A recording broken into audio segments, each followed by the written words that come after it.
നമസ്കാരം, സാൻഡിയൽ വാനിലേക്ക് ഏവർക്കും സ്വാഗതം. അപ്പോൾ ഇന്നതൊരു ശനിയാഴ്ച ദിവസം, അതായത് 9-ാം തീയതി. അപ്പോൾ ഈ 9-ാം തീയതി ഞങ്ങൾ പോകുന്ന ഒരു മുഴുവൻ ദിവസത്തെ യാത്രാ വിവരണം, അല്ലെങ്കിൽ യാത്ര എവിടെയൊക്കെ പോയി, എന്തൊക്കെ ചെയ്തു, എന്തൊക്കെ കഴിച്ചു, എന്തൊക്കെ തിന്നു കുടിച്ചു, അതിനെക്കുറിച്ചൊരു വിവരണമാണ്. നിങ്ങളുടെ ഭാഷയിൽ, സ്റ്റാൻഡേർഡ് ഭാഷയിൽ വ്ളോഗ് അല്ലെങ്കിൽ ബ്ലോഗ് എന്തൊക്കെ വേണോ പറയും, യാത്രാ വിവരണോ എന്നൊക്കെ പറയും. എന്തായാലും ഞങ്ങളുടെ ഡെസ്റ്റിനേഷനിൽ നിന്ന് വണ്ടിയെടുത്ത് ഞങ്ങൾ ഇപ്പോൾ പോയിക്കൊണ്ടിരിക്കുന്നത് പോത്തൻകോട് എന്ന് പറഞ്ഞ തിരക്ക് പിടിച്ച സ്ഥലത്ത് കൂടെയാണ് പോയിക്കൊണ്ടിരിക്കുന്നത്. അപ്പോൾ ഇത് പോകുന്ന സ്ഥലമെന്ന് പറയുന്നത് നമ്മുടെ ഒരു ആവശ്യത്തിന് വേണ്ടിയിട്ടാണ്, നമ്മുടെ ഫാമിലി ആവശ്യത്തിന് വേണ്ടിയിട്ടാണ് പോകുന്നത്. പക്ഷേ പോകുന്നതിനോടൊപ്പം നമുക്ക് യാത്രയും കൂടെ.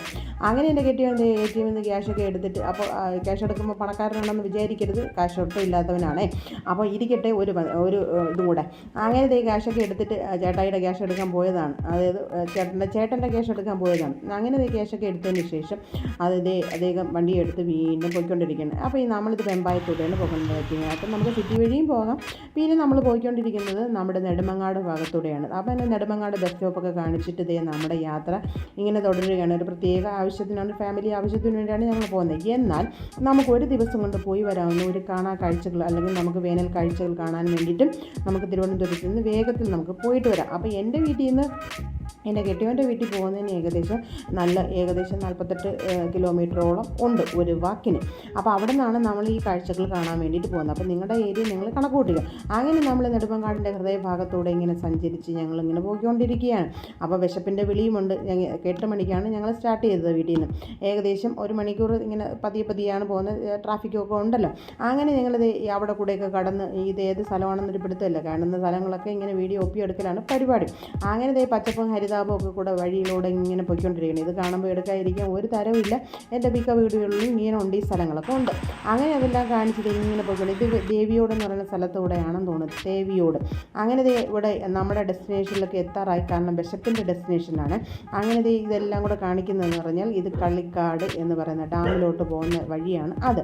അങ്ങനെ നിങ്ങൾ കള്ളിക്കാട് കഴിഞ്ഞിട്ട് അടുത്തൊരു പാലം ജംഗ്ഷനിൽ നമ്മുടെ സ്ഥിരം ഒരു തട്ടുകടയുണ്ട്. അവിടെ ചായ കുടിക്കാൻ ഇറങ്ങിയാണ്. അപ്പം ആ കാണുന്ന ബിൽഡിംഗ് എന്ന് പറഞ്ഞാൽ ഈ തട്ടുകടയാണ്.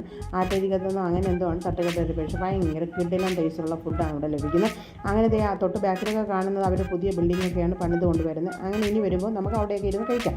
അങ്ങനെ എൻ്റെ കെട്ടിയവൻ്റെ ബ്രദറാണ്, മൂത്ത ചേട്ടനാണ് ഇരിക്കുന്നത്. അങ്ങനെ ദോശയും മുട്ടക്കറിയാണ് പറഞ്ഞത്. അപ്പോൾ ഈ കാണിക്കുന്നതെന്ന് പറഞ്ഞു കഴിഞ്ഞാൽ സ്ലോ മോഷൻ, എന്നോട് പറഞ്ഞു സ്ലോ മോഷനിൽ വീഡിയോ എടുക്കണം. അങ്ങനെ ഞാൻ അദ്ദേഹം കഴിക്കുന്ന സ്ലോ മോഷനിൽ വീഡിയോ എടുത്ത് ഒഴിച്ചു. അതങ്ങനെ എടുത്ത് കൊടുത്തിട്ട് ഞങ്ങൾക്ക് വേണ്ടിയിട്ടുള്ളതിന് വേണ്ടിയിട്ട് വെയിറ്റ് ചെയ്ത് അതിനിപ്പോൾ അടുത്ത അനിയൻ്റെ ഇതെടുക്കുകയാണ്, ഷോട്ട് എടുക്കുകയാണ്. അത് ഫാസ്റ്റ് കാണിക്കുകയാണ്. അങ്ങനെ അത് എൻ്റെ ദോശയും മുട്ടക്കറിയും വന്നു. അതിനെല്ലാം ഇങ്ങനെ കാണിച്ചതിന് ശേഷം കണ്ട അതിൻ്റെ ക്രീമി പരുവം. അപ്പോൾ നല്ല ടേസ്റ്റാണിത് കാണുമ്പോൾ തന്നെ അറിയാം. അങ്ങനെ നമ്മൾ ദോശയും മുട്ടക്കറിയൊക്കെ കൂട്ടി കഴിച്ചിട്ട്, അപ്പം ഞാൻ ചായ പറഞ്ഞില്ല, കെട്ടിയുടെ ചായ എടുത്ത് ഒരു ചായയുടെ സീനും കൂടെ പിടിക്കാമെന്ന് വിചാരിച്ചു. അങ്ങനെ സീൻ പിടുത്തമൊക്കെ കഴിഞ്ഞ് വയറിൽ വിശപ്പിൻ്റെ പിടിയൊക്കെ കഴിഞ്ഞതിന് ശേഷം നമ്മളിതെല്ലാം കൂടെ തട്ടിക്കൊട്ടി കൈയൊക്കെ കഴുകിയതിന് ശേഷം ഇനി അടുത്ത യാത്ര തുടരുന്നു. അപ്പം ആ ബിൽഡിങ്ങിൻ്റെ ഒന്നുകൂടെ കാണിക്കുകയാണ്. ഇനി വരുമ്പോൾ നമുക്ക് ആ ആറിലോട് ഇരുന്ന് നോക്കിയിരുന്ന് നമുക്ക് ചായയും കടിയൊക്കെ കഴിക്കാം. അപ്പോൾ എല്ലാം ഉണ്ട് കേട്ടോ, അവിടെ സ്നാക്സും ഉണ്ട്, ചായ എല്ലാം ഉണ്ട്. അങ്ങനെ നമ്മുടെ വണ്ടിക്ക് വേണ്ടിയിട്ടുള്ള അങ്ങനെ ബ്രേക്ക്ഫാസ്റ്റ് ഒക്കെ കഴിഞ്ഞിട്ട് ഇനിയിപ്പോൾ ചേട്ടൻ്റെ ഭാഗം ഒരു പറച്ചിലാണ്, എൻ്റെ വൈറലാക്കലേ എന്നുള്ള ഒരു സംസാരം കൂടെ, ഒരു ജോക്ക് കൂടെ കേട്ടിട്ട് ഞങ്ങളുടെ വണ്ടിക്ക് വേണ്ടിയിട്ട് വെയിറ്റ് ചെയ്തിരിക്കുകയാണ്. അങ്ങനെ എൻ്റെ കെട്ടിയോ വണ്ടി എടുക്കാൻ പോയപ്പോൾ ഞാൻ അവിടെയുള്ള കാഴ്ചകൾ കൂടെ കാണിക്കുന്നത്. അവിടെ കാണാനൊന്നുമില്ല, എങ്കിലും നമ്മൾ നിൽക്കുന്ന സ്ഥലമൊന്നും കാണിക്കണമല്ലോ. അങ്ങനെ വയറിൻ്റെ കഥ. അങ്ങനെ നമ്മൾ ഇത് പറയുന്ന സ്ഥലം എന്ന് പറയുന്നത് ഫോട്ടോസ്റ്റാർ എടുക്കാൻ കയറിയാണ്. അതിനെ വിട്ടില്ല, 2 എരുമകൾ അവിടെയൊക്കെ നിൽപ്പുണ്ട്. മൈലക്കര എന്ന് പറയുന്ന സ്ഥലമാണ്. അവിടെ ഫോട്ടോസ്റ്റാർ എടുക്കുന്ന സ്ഥലത്തൊന്നും അത് കാണിക്കുന്ന പുള്ളിക്കാരനെ കാണാൻ പറ്റുന്നില്ല. അപ്പോൾ എന്നാലും പരിസരമൊക്കെ കാണിക്കാമല്ലോ എന്ന് വിചാരിച്ചിട്ട് നമ്മൾ ഫുൾ യാത്രയാണ്. കെട്ടിയോ കയറുന്നുണ്ട്. അങ്ങനെ നമ്മളെ ഡ്രൈവർ മാറുന്നുണ്ട്, മൂത്ത ചേട്ടൻ പിന്നെ വണ്ടി ഓടിക്കാൻ തുടങ്ങി. അങ്ങനെ പതിയെ ഓടിക്കുകയാണ്, കാരണം പുള്ളി ഡൽഹിയിലെ ഓട്ടമാണ് ഓടിക്കുന്നത്, നമുക്കത് പിടിക്കില്ല, ഇവിടുത്തെ ഓട്ടം സാധാ ഓട്ടം. അങ്ങനെ വണ്ടിയൊക്കെ തിരിച്ച് ഞങ്ങളുടെ നാട്ടിലോട്ട് എത്താനുള്ള പരിപാടിയാണ്. കാരണം ഞാൻ പറഞ്ഞല്ലോ, ഒരു കാര്യത്തിന് വേണ്ടിയിട്ടാണ് ഞങ്ങൾ പോയിക്കൊണ്ടിരിക്കുന്നത്. അങ്ങനെ പേരേക്കുളം എന്ന് പറയുന്ന സ്ഥലത്താണ് കെട്ടിയോൻ്റെ ജന്മനാട്. അങ്ങനെ ഞങ്ങൾ അവിടെ പോയി ഞങ്ങളുടെ കാര്യാദികളൊക്കെ കഴിഞ്ഞതിന് ശേഷം വന്ന് ഞങ്ങളുടെ തീരുമാനം മാറ്റി. അപ്പോൾ ഞാൻ ഇവിടെ വെച്ച് പറഞ്ഞ് നമുക്ക് ഇവിടെ ഇന്ന സ്ഥലത്ത് പോകാമെന്ന് പറഞ്ഞു. അങ്ങനെ ഈ പോകുന്ന പോക്കെന്ന് പറയുന്നത് പേരേക്കുളത്താണ്, ഞങ്ങളുടെ വീട്ടിലോട്ടാണ് പോയിക്കൊണ്ടിരിക്കുന്നത്. അങ്ങനെ അതൊക്കെ കഴിഞ്ഞതിന് ശേഷം അവരോടൊക്കെ പഴയകാല സുഹൃത്തുക്കളെയൊക്കെ കണ്ട് അവരോടൊക്കെ വിഷ് ചെയ്ത് സംസാരിച്ചതിന് ശേഷം കുറച്ച് നേരം ഇരുന്നു. അപ്പോൾ ഞാൻ പോസ്റ്റായി കാറിനകത്ത്. അതെല്ലാം കഴിഞ്ഞതിന് ശേഷം വീണ്ടും ഞങ്ങൾ നിശ്ചയിച്ച്, അതായത് ഞങ്ങളുടെ കാഴ്ചകൾ കാണാൻ വേണ്ടിയിട്ടുള്ള പോക്കാണ്. ഇതുവരെയും വന്നത് കാഴ്ച കാണാനല്ല, ഒരാവശ്യത്തിന് വേണ്ടി. അങ്ങനെ വണ്ടി ഓടിച്ച് ഞങ്ങൾ ആദ്യം പോകുന്ന സ്ഥലമെന്ന് പറയുന്നത് അമ്പൂരി കുമ്പിച്ചൽ പാലം. അപ്പോൾ കുമ്പിച്ചൽ പാലത്തിലോട്ട് പോകുന്നതാണ്. ഇത് വഴി നിങ്ങൾക്ക് എല്ലാവർക്കും നോക്കിയാൽ അറിയാമല്ലോ, ഇപ്പം ട്രെൻഡിങ് സ്ഥലവും കൂടെയാണ് കുമ്പിച്ചൽ പാലം. അപ്പോൾ പ്രത്യേകിച്ച് പറഞ്ഞു തരേണ്ട കാര്യമില്ല, എങ്കിലും അത് കാണുന്ന ഭംഗിയുള്ള സ്ഥലങ്ങളൊക്കെ അങ്ങനെ.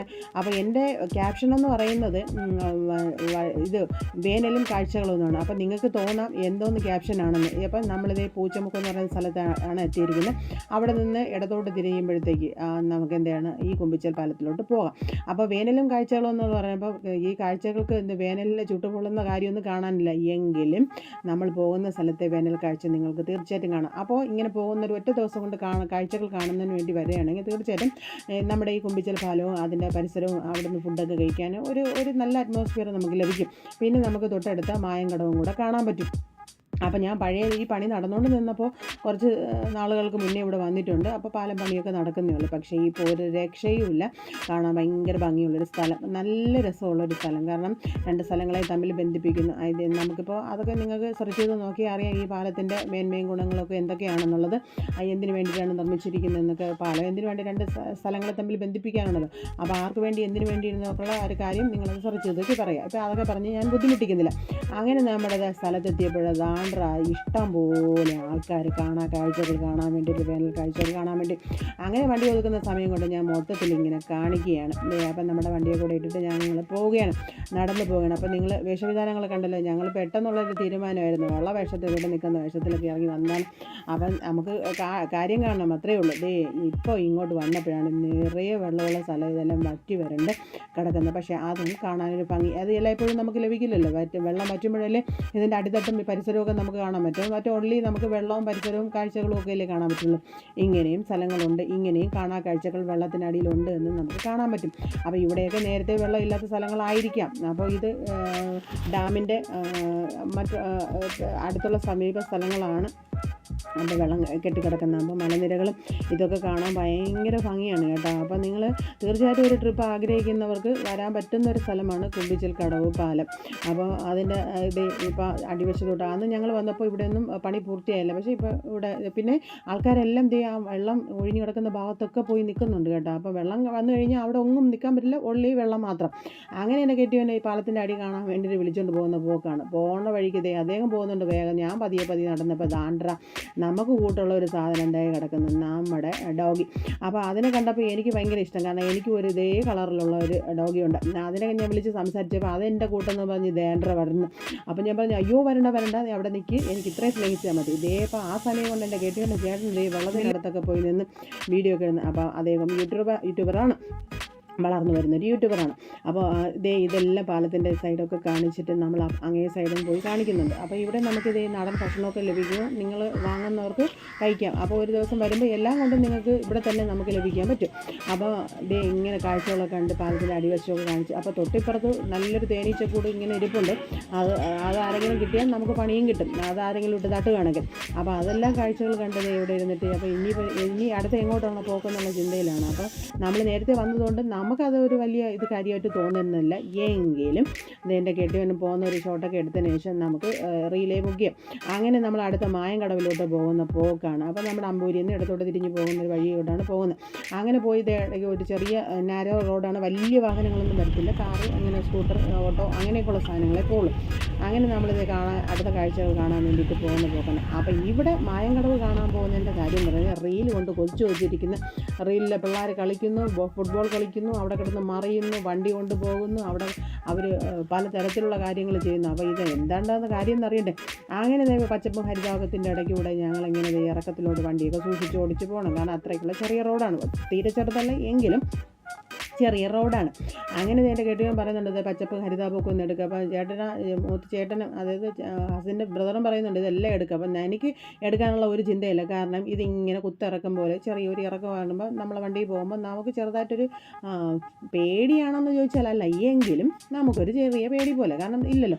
അങ്ങനെ വണ്ടി ഒതുക്കുന്ന സ്ഥലം കൊണ്ട് അങ്ങ് അറ്റം കാണുന്നുണ്ട് നമ്മുടെ പാലത്തിൻ്റെ കുറച്ച് ഭാഗം. അങ്ങനെ കെട്ടിയവൻ മുന്നേ പോകുന്നു, ഞാൻ പിന്നെ വീഡിയോ എടുത്തിട്ട് ഇങ്ങനെ നടക്കുകയാണ്. നടന്ന് കാരണം ഷെയ്ക്കൊക്കെ ഉണ്ട്, അത് കാണാനൊരു മെനയൊക്കെ ഇല്ലെങ്കിലും നിങ്ങൾ സദയം ക്ഷമിക്കുക. പിന്നെ ഒരു കാര്യം മറന്നു പോരുത്, നിങ്ങൾ എൻ്റെ ചാനൽ സബ്സ്ക്രൈബ് ചെയ്യുക, ലൈക്ക് ചെയ്യുക, ഷെയർ ചെയ്യുക, നിങ്ങളുടെ വിലയേറിയ അഭിപ്രായങ്ങൾ അറിയിക്കുകയും വേണം. എന്തായാലും ഇങ്ങനെയൊക്കെയുള്ള വീഡിയോ ഇടുന്നത് എനിക്ക് കൂടുതലും വീട്ടിലുണ്ടാകുന്ന ഭക്ഷണങ്ങളും കാര്യങ്ങളൊക്കെയാണ് ഞാൻ കൂടുതൽ വീഡിയോ ഇടുന്നത്. അപ്പോൾ ഇത് നിങ്ങൾക്ക് ഇഷ്ടമായെങ്കിൽ ഒന്ന് കമൻറ്റ് ചെയ്തേക്കണം. അപ്പോൾ മറക്കരുത് സബ്സ്ക്രൈബ് ചെയ്യണേ. അങ്ങനെ ഈ ഓട്ടോ പോകുന്നത് നമ്മുടെ ആ പാലത്തിൻ്റെ അക്കരെ വശമാണ്. അപ്പോൾ ഓട്ടോയ്ക്കും ടൂ വീലറിനും അങ്ങനെയൊക്കെ പോകും. ദൂരെ കാണുന്ന മലയൊക്കെ കാണിച്ചിട്ട് നടന്നു പോകുന്നുണ്ട്. ഇതിൽ എൻ്റെ മൊബൈലൊക്കെ അനങ്ങുന്നുണ്ട്. എങ്കിലും ദാണ്ട്ര അങ്ങ് ചെന്നപ്പോഴല്ലേ കാണാ കാഴ്ചകൾ. ദൈവമേ, എവിടെ നിന്നുള്ള ആൾക്കാർ എവിടെ നിന്നൊക്കെ വരുന്നു ഒരു പിടുത്തമില്ല. റീലെടുക്കുന്നു, അവിടെ കിടന്ന് ബഹളം ചാട്ടം, വെള്ളത്തിലിറങ്ങി കുറച്ച് പേരുടെ ചെരുപ്പ് പോകുന്നു, ചെളിയിൽ പൂണ്ടിപ്പോകുന്നു. അതൊന്നും വഹവിക്കാതെ എല്ലാവരും കാഴ്ചകൾ കാണുന്ന തിരക്കിലാണ്. ദാണ്ട്ര ഓട്ടോ ഓടി വരുന്നുണ്ട്. അപ്പോൾ തൊട്ടടുത്ത് തന്നെ വീടുണ്ട്. അപ്പോൾ ഞാൻ ഇത് കണ്ടപ്പോൾ ഞാൻ വേറെ റീലുകൾ പോയി സെർച്ച് ചെയ്ത് നോക്കിയപ്പോൾ വെള്ളത്തോട് വെള്ളം മാത്രമേ നമുക്ക് ഈ പാലത്തിൻ്റെ മുകളിൽ നിന്ന് കാണാൻ പറ്റുള്ളൂ. പക്ഷേ ഇങ്ങനൊരു കാഴ്ച നമുക്ക് വേനലാകുമ്പോൾ മാത്രമേ കാണാൻ പറ്റുള്ളൂ. അപ്പം നമ്മൾ വെള്ളത്തിൻ്റെ അടുത്തത്തിൽ ഇങ്ങനൊരു ലോകമുണ്ട് എന്ന് കാണുന്ന കാഴ്ചയാണ് ഈ മായം കടവും നമ്മൾ കൊണ്ടിച്ചൽ കടവ് പാലയൊക്കെ കാണുന്നത്. അങ്ങനെ ഇപ്പോൾ കോഴികളുടെ വിഹാര കേന്ദ്രം കൂടെയാണ്. മാത്രമല്ല മനുഷ്യരുടെ വിചാരത്തിലുള്ള ആൾക്കാരുടെ വിവിധ തരത്തിലുള്ള പ്രോഗ്രാമുകൾ ഉണ്ടാക്കിയെടുക്കുന്ന ഒരു സ്ഥലം കൂടെയായി തീർന്നു നമ്മുടെ മായം കടവ്. ഇത് അങ്ങ് അറ്റം വരെ വെള്ളമുള്ളപ്പം അവിടെ എങ്ങും പോയി ആർക്കും നിൽക്കാൻ പറ്റില്ല. ആ ചെറിയ പൊട്ട് പോലെ കാണുന്ന ആൾക്കാരാണ്. എൻ്റെ മൊബൈൽ ഭയങ്കര ക്വാളിറ്റി ആയതുകൊണ്ടാണ് ആ പൊട്ട് പോലെ കാണുന്നത്. അങ്ങനെ പല ആൾക്കാരൊക്കെ നടന്നു പോകുന്നുണ്ട്. ഞാനും എൻ്റെ വീഡിയോയ്ക്ക് അല്ലെങ്കിൽ മൊബൈൽ പറ്റുന്ന രീതിയിലൊക്കെ കോഴിയൊക്കെ പറക്കി എടുത്തിട്ട് വീഡിയോ എടുത്തിട്ടുണ്ട്. വെള്ളക്കെട്ടും ഹരിതാപവും ഒക്കെ കാണിക്കുന്നുണ്ട്. അങ്ങനെ നമ്മൾ ഈ റോഡിന് അപ്പുറത്തൊക്കെ പോയി ഒരുപാട് കാഴ്ചകളും റീലുകളൊക്കെ ഞാൻ ഇട്ടിട്ടുണ്ട്, പോയി കാണുക. ഫേസ്ബുക്കിലും ഇൻസ്റ്റാഗ്രാമിലൊക്കെ എൻ്റെ പേരിൽ തന്നെയാണ് സന്ധ്യ അൽബാനി എന്നതും മറ്റത് സന്ധ്യ അനിൽകുമാർ എന്നുള്ളത്. അങ്ങനെ മൊത്തത്തിലുള്ളൊരു വ്യൂ ഒക്കെ ഇങ്ങനെയാണ്. നേരെ നടുക്കൂടെ മാത്രം അങ്ങാണ്ട് അവിടെ നിന്നോടെ ഒഴി വരുന്ന വെള്ളമാണ് ഇവിടെ കൂടെ പോകുന്നത്. അപ്പോൾ എന്തായാലും ഇത്രയും ഭാഗത്ത് അവിടെ നിന്ന് ആൾക്കാർ ചെളിയാണ്, ആ സൈഡിലൊക്കെ ചെളിയാണ്. അപ്പോൾ ഈ ചെളിയിലൊക്കെ ഇറങ്ങുന്നത് അതൊരു കാഴ്ചയല്ലേ. അങ്ങനെ നമ്മുടെ ഓട്ടോ പോകുന്നത് അത് ഇനി കാണിച്ചില്ലെങ്കിൽ ഒരു നല്ലതല്ലല്ലോ. അങ്ങനെ നമ്മുടെ ചെറിയ റോഡിൽ കൂടെ ആ പാലത്തിൽ കൂടെ ഒരു ഓട്ടോയും പോകുന്നുണ്ട്. അങ്ങനെ ഞങ്ങൾക്കും ഇട്ടൊരു പണി ഒരു ഓട്ടോ തന്നു. കാരണം ഞങ്ങൾ ഓടി വന്ന് വീഡിയോ എടുത്തുകൊണ്ടിരുന്നപ്പോഴത്തേക്ക് അവിടെ കാരണം ഓട്ടോ വന്നു കഴിഞ്ഞാൽ പിന്നെ ആൾക്കാർക്ക് പോകാൻ പറ്റില്ല. ടൂ വീലറാണെങ്കിൽ നമുക്ക് ഒരുങ്ങി കൊടുക്കാം. അങ്ങനെ ഓട്ടോ അങ്ങനെ ഒരു ഓട്ടോയും ഞങ്ങൾക്ക് ഇതിൽ കാണിക്കുന്നുണ്ട്, ഞങ്ങളെ ഓടിച്ചു വിട്ട ഓട്ടം. അങ്ങനെ ഇതെല്ലാം കൂടെ കാണിച്ച ആൾക്കാർ നടന്നു പോകുന്നൊരു കാഴ്ചയൊക്കെ കാണാൻ ഭയങ്കര ഭംഗിയാണ്. ഇതാണ് ഞങ്ങളെ പറ്റിച്ച ഓട്ടം, ഞങ്ങൾ ഓട്ടം ഓടിച്ച ഓട്ടമാണ്. അങ്ങനെ നമ്മുടെ ഈ കാഴ്ചകളൊക്കെ കണ്ടിട്ട് അപ്പോഴും റീലെടുത്ത് ആൾക്കാരൊന്നും കഴിഞ്ഞില്ല. പിന്നെ തളർന്ന് അവശരായി അങ്ങോട്ട് പോകണം. അപ്പോൾ ഏകദേശം ഉച്ച ഭക്ഷണം കഴിക്കാനുള്ള ടൈം ആവുന്നുണ്ട്. അപ്പോൾ എടുക്കുന്ന ആൾ ആരാണ് വീഡിയോ എടുക്കുന്നതെന്നും പറയുന്ന ആരാണെന്നത് ഇതാണ് സാധനം. അപ്പം ഞാനാണ് ഈ വീഡിയോ എടുക്കുന്നത്. അപ്പോൾ നിങ്ങൾ അടുത്ത് നമ്മൾ ഭക്ഷണം കഴിക്കാനുള്ള തത്രപ്പാടിലാണ്. അങ്ങനെ ഭക്ഷണം കഴിക്കുന്ന സ്ഥലത്തോട്ട് നമ്മൾ എത്തുന്നതാണ്. അപ്പോൾ യാത്രയൊക്കെ കണ്ടതിന് ശേഷം നമ്മൾ അടുത്ത് പോകുന്നത് ഉച്ചയ്ക്കുള്ള ഊണ് കഴിക്കാനുള്ള പരിപാടിക്ക് വേണ്ടിയിട്ടാണ് പോകുന്നത്. അങ്ങനെ നമ്മൾ ആടുവള്ളി എന്ന് പറയുന്ന സ്ഥലത്താണ് ഈ വീട്ടിലെ ഊണ്. വളരെ ടേസ്റ്റുള്ളൊരു ഊണാണ് കേട്ടോ. അപ്പം നമ്മൾ വളരെ നാടൻ ഊണെന്ന് പറഞ്ഞാൽ നാടൻ രുചികൾക്ക് ഇഷ്ടപ്പെടുന്നവർ ഇതുവഴി പോവുകയാണെങ്കിൽ ആടുവള്ളി എന്ന് പറയുന്നത് നമ്മുടെ ഈ ആടുവള്ളി എന്ന് പറയുന്ന സ്ഥലത്ത് പോയി കഴിഞ്ഞാൽ നമുക്ക് കഴിക്കാൻ പറ്റും. പുഴമീനും കിട്ടിയിട്ടാണ് നമുക്ക് കൂട്ടിയിട്ടാണ് നമ്മൾ ചോറ് കഴിക്കുന്നത്. അപ്പം ഞങ്ങൾ അതൊന്നും വാങ്ങിച്ചിട്ടില്ല. സാധാ ഊണിൽ തന്നെ മീൻകറിയും നമുക്ക് കപ്പയൊക്കെ അല്ലെങ്കിൽ മരിച്ചീനിയും നമുക്ക് ലഭിക്കും. അത് വെച്ച് തന്നെ നമുക്ക് ധാരാളം കഴിക്കാം. മീൻ വേണമെന്നുള്ളവർക്ക് മീനും കൂടെ ചേർത്തിട്ട് 100 രൂപ. ബാക്കി നമുക്ക് അല്ലാത്തതിനാണെങ്കിൽ 70 രൂപ. വളരെ സമൃദ്ധമായ നാടൻ ഊണ് കഴിക്കാൻ പറ്റിയൊരിടം കൂടെയാണ്. അങ്ങനെ ഞങ്ങൾ രുചികരമായ ഭക്ഷണമൊക്കെ കഴിച്ചിട്ട് ഞങ്ങൾ അവിടെ നിന്ന് യാത്ര തുടർന്നു. അപ്പോൾ ഇനി ഊണ് കഴിക്കുന്ന കാഴ്ചകളൊക്കെ കാണണ്ടേ. ഇതൊക്കെ ഇത്രയും കറികളുണ്ട്. അതാണ് 70 രൂപയ്ക്ക് തരുന്നത്. ആവശ്യം പോലും നമുക്ക് ഇത് ഊണ് കിട്ടും. മാത്രമല്ല ഇവിടെ പഴങ്കഞ്ഞിയുണ്ട് കേട്ടോ. അപ്പോൾ വരുന്നവർക്ക് ഇങ്ങനെ നമുക്ക് കാഴ്ചകൾ കാണാൻ പോകുന്നത് ഈ വീട്ടിലെ ഊണ് ഒന്ന് പരീക്ഷിക്കാമെന്ന്. ആടുവള്ളി എന്ന് പറയുന്ന സ്ഥലത്താണ്. അത് കഴിഞ്ഞിട്ടാണ് നമ്മൾ കള്ളിക്കാടൊക്കെ പോകുന്നത്. അങ്ങനെ ഇതെല്ലാം കൂടെ കഴിഞ്ഞിട്ട് നമ്മൾ പപ്പടമൊക്കെ കൂട്ടിയിട്ട് ചോറ് കഴിക്കുന്ന കാഴ്ചയാണ് നിങ്ങൾ കണ്ടുകൊണ്ടിരിക്കുന്നത്. വളരെ ടേസ്റ്റുള്ള മീൻകറിയാണ്, പ്രത്യേക രുചിയൊക്കെയാണ്. ഞാൻ പറഞ്ഞല്ലോ നാടൻ ഭക്ഷണം. അങ്ങനെ ഇത് ബാബുച്ചേട്ടൻ്റെ വീട്ടിലെ ഊണാണ്. അപ്പോൾ പുള്ളി കാറ്ററിംഗ് സർവീസൊക്കെ നടത്തുന്ന ആളാണ്. അങ്ങനെ നിങ്ങൾക്ക് സർവീസ് ഉണ്ടെങ്കിൽ അവിടെ ലഭിക്കും. അപ്പോൾ വളരെ പരിമിതമായ സ്ഥലമാണെങ്കിലും നമുക്ക് വിഭവസമൃദ്ധമായ ഒരു ഊണ് ലഭിക്കും. അപ്പോൾ ഈ ചേട്ടനോട് ഞങ്ങൾ ഊണിനെ കുറിച്ചുള്ള വിവരങ്ങളൊക്കെ പറഞ്ഞിട്ട് ആദ്യമായിട്ട് കയറുന്നതാണ്, ഞങ്ങൾക്ക് ഒരു പരിചയമില്ല കേട്ടോ. അപ്പോൾ അടുത്തിരിക്കുന്നവരോ പറയും നല്ല ഊണാണ്, പഴങ്കഞ്ഞി നല്ലതാണെന്നൊക്കെ പറഞ്ഞ് ഞങ്ങൾ അവരുടെ വിശേഷങ്ങളൊക്കെ തിരക്കി അവിടെ നിന്ന് ഞങ്ങൾ യാത്ര തിരിച്ചു. അപ്പോൾ ഉച്ചയുള്ള ഊണും കഴിഞ്ഞ് ചേട്ടനോട് ബായ് പറഞ്ഞ് പോവുകയാണ്. ഇനി ഞങ്ങൾ അടുത്തതായിട്ട് പോകണമെന്ന് പറയുന്നത് നമുക്കൊരു കാഴ്ച കൂടെ കാണരുത്. ഇതാണ് വീട്ടിലൂണ് ആടുതല്ലി എന്ന് പറയുന്നൊരു സ്ഥലത്താണ്. വീട്ടിലൂണ്, പുഴമീൻ, സാധാ ഊണ് എല്ലാ മീനുകളും നമുക്കവിടെ ലഭിക്കും അന്നുള്ള ലീവ്. അപ്പോൾ ഇത് ഈ ഒരു ലൊക്കേഷനാണ്. അപ്പോൾ അതുവഴി പോകുന്നവരൊന്ന് ടേസ്റ്റ് ചെയ്ത് നോക്കണേ. അങ്ങനെ നമ്മുടെ ഈ ഊണൊക്കെ കഴിഞ്ഞതിന് ശേഷം ഞങ്ങൾ പോകുന്ന അടുത്ത നമ്മൾ ആര്യനാട് എന്ന് പറയുന്നൊരു സ്ഥലത്തൂടെയാണ്. അപ്പോൾ അവിടെ ഒരു കാഴ്ചയുണ്ടെങ്കിൽ തന്നെ 6 ആൾക്കാർ കുളിക്കുന്നുണ്ട്. അപ്പോൾ ഇങ്ങനെ യാത്ര പോകുമ്പോഴത്തേക്ക് കാറിലിരുന്ന് കാണുന്നൊരു കാഴ്ചയായിരുന്നു ഇത്. അപ്പോൾ ഞാൻ പെട്ടെന്ന് പറഞ്ഞു ഇങ്ങനെ ഒരു സാധനം ഉണ്ടല്ലോ, നമുക്കൊന്ന് ഇറങ്ങി കാണാം. അപ്പോൾ ഇതാണ് ആ സ്ഥലം. അപ്പം ആര്യനാട് ജംഗ്ഷൻ എത്തും മുന്നെയാണ്, ഒരു അമ്പലത്തിനുള്ള ഒരു വഴിയും കൂടെയാണ്. അപ്പോൾ അത് അവിടുത്തെ കാഴ്ചകൾ വേറെ ഒന്നും കാണാനില്ല. 6 ഇങ്ങനെ വെള്ളച്ചാട്ടം പോലെ ഒരു സ്ഥലം, അരുവി ഇങ്ങനെ പോലുള്ള ഒരു സ്ഥലവുമാണ്. അപ്പോൾ 2 റോഡുകൾ തമ്മിൽ വന്ന് മുട്ടുന്ന ഇടയ്ക്കാണ് ഈ 6 ഉള്ളത്. അപ്പോൾ ഈ 6 ഏതാണെന്നൊന്നും എനിക്ക് പറഞ്ഞു തരാൻ അറിയില്ല. അങ്ങനെ പെട്ടെന്ന് കണ്ടപ്പോൾ ഒന്ന് ചാടി ഇറങ്ങിയതാണ്. പക്ഷേ നമുക്ക് പോയി കണ്ടുകൊണ്ടിരിക്കാൻ പറ്റുന്ന, അല്ലെങ്കിൽ ഭാവിയിലൊരു നമുക്ക് ഒരു ടൂറിസം സ്പോട്ട് പോലെയൊക്കെ പറ്റുന്നൊരു സ്ഥലം കൂടെയാണ്. ആൾക്കാർ ഞങ്ങൾ ചെല്ലുമ്പോൾ തന്നെ ആ മഴയത്തും, ചാറ്റൽ മഴയല്ല നല്ല മഴയത്തും ആൾക്കാർ ഉല്ലസിക്കുന്നൊരു സ്ഥലം കൂടെയായിരുന്നു. അങ്ങനെ നിറയെ ആൾക്കാരായതുകൊണ്ട് എനിക്ക് അങ്ങോട്ട് പോകാൻ പറ്റില്ല, കണസ്ത്രീകളായിട്ടുള്ളവരാരും ഇല്ല. അപ്പം നമ്മൾ പെട്ടെന്ന് ഒരു വീഡിയോ എടുക്കാൻ വേണ്ടിയിട്ടല്ലേ പോയത്. ഇതാണ് അതിൻ്റെ സ്പോട്ട് വരുന്നത്, ഈ കാണുന്ന ഭംഗി എന്ന് പറയുന്നത്. അങ്ങനെ ചെറിയ വെള്ളം, അപ്പോൾ കുറച്ച് വെള്ളം ഉണ്ടാവുള്ളൂ. പക്ഷേ ഇപ്പം മഴ പെയ്തതുകൊണ്ട് നല്ലൊരു വെള്ളം ഇങ്ങനെയൊക്കെ കാണുന്നൊരു കാഴ്ചയാണ്. അപ്പോൾ ഈ വീഡിയോ എടുക്കുന്ന ഇത്രയും ഭാഗം എടുക്കുന്നതിൻ്റെ കെട്ടിയിട്ട് ചേട്ടനും കൂടെയാണ് വീഡിയോ എടുക്കുന്നത്. ഞാൻ അവിടെ ഒരുപാട് പിള്ളേർ കുളിക്കുന്നതും ആൾക്കാർ കുളിക്കുന്നതും ഉള്ളതുകൊണ്ട്, അതും ജെൻസ് കുളിക്കുന്നതുകൊണ്ട് ഞാൻ അങ്ങോട്ട് പോയില്ല. അപ്പോൾ ഇതാണ് അവിടുത്തെ കാഴ്ച. അപ്പോൾ അതൊക്കെ കഴിഞ്ഞതിന് ശേഷം ഈ കാഴ്ചകളൊക്കെ കണ്ടിട്ട് പിന്നെ ചായ സമയം, പിന്നെ നമ്മുടെ സ്ഥിരം സ്പോട്ടായ കോങ്ങണത്തിൽ കയറിയിട്ട് നമ്മൾ പഴംപൊരിയും ബീഫും കൂട്ടി ഒരു പിടുത്തം, ചൂട് ചായയും മഴയും. അപ്പോൾ നല്ല മഴയായിരുന്നു. അപ്പോൾ കൊളോക്കലി പറയും പോലെ ജോൺസൺ മാഷയും കട്ടൻ ചായയും നമ്മുടെ യാത്രയും ഇന്നിവിടെ അവസാനിച്ചിരിക്കുന്നു. ബായ്.